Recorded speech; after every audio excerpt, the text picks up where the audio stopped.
vimos ya de Juan el Bautista, ya vimos sobre Jesús. ¿Es posible que Pablo, el apóstol, haya conocido también estas ideas de los esenios y haya adoptado alguna de ellas? Y lo comento por lo que hablábamos del matrimonio. Ya ve que en una de sus cartas él dice que es mejor quedarse sin casarse que casarse. Y esto pues evoca mucho estas ideas de los esenios. ¿Es posible que Pablo tuviese un contacto con ellos? Bueno, realmente es difícil saber si tuvo contacto con ellos, pero lo que sí es probable que de alguna manera conocimiento literario o ideas o tradiciones que tienen que ver con este movimiento le hayan llegado a Pablo. Porque en Pablo encontramos en algunos casos parecidos muy llamativos. Por ejemplo, una de las ideas que no son típicas del judaísmo tradicional es la creencia en la predestinación. Y esta idea de predestinación sí aparece en el pensamiento paulino. Encontramos, por ejemplo, otros elementos, a veces son expresiones que encontramos en Pablo y lo encontramos en los rollos del Mar Muerto. Por ejemplo, la expresión obras de la ley, que es una expresión que lo conocemos en los rollos. Incluso en Pablo aparece la idea de una comunidad como templo espiritual, idea que aparece también en la comunidad del Mar Muerto. Hasta tal punto que uno de los grandes estudiosos del cristianismo antiguo y de la comunidad del Mar Muerto, un profesor ya fallecido, que alguna vez tuve la suerte de estudiar con él, David Flusser, de la Universidad Hebrea de Jerusalén, escribió un artículo hoy clásico que lo llamó el paulinismo antes de Pablo.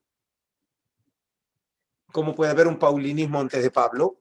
Porque hace referencia a la comunidad del Mar Muerto, Oh. que parecería ser que es un lenguaje y una teología de carácter paulino, lo que muestra que probablemente en algún momento puede haber sido de manera indirecta, no necesariamente entró en contacto con la comunidad del Mar Muerto. Eso no.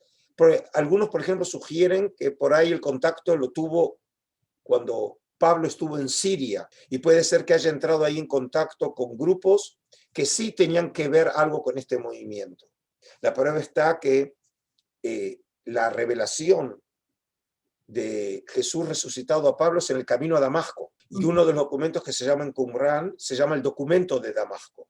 Y una gran pregunta es, ¿a qué Damasco hace referencia este documento de Qumrán? ¿Acaso a la ciudad de Damasco? ¿O acaso es un nombre críptico que alude a otro lugar? Bueno, puede ser también a Damasco.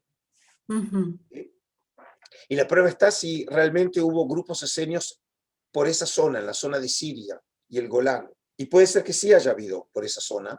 Y puede ser que de ahí le hayan llegado algunas ideas, conceptos, que luego fueron articulados dentro de la teología paulina, que obviamente tiene elementos particulares, que no tienen origen en la comunidad del Mar Muerto, sino tienen que ver en la religiosidad helenístico-romana.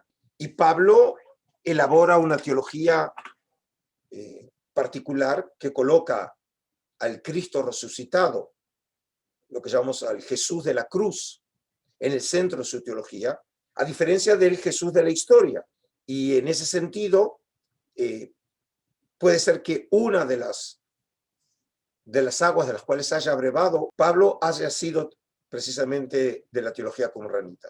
Y como vemos, esta comunidad del Mar Muerto pues influyó mucho en el judaísmo de su época y en el cristianismo también podemos ver allí influencias.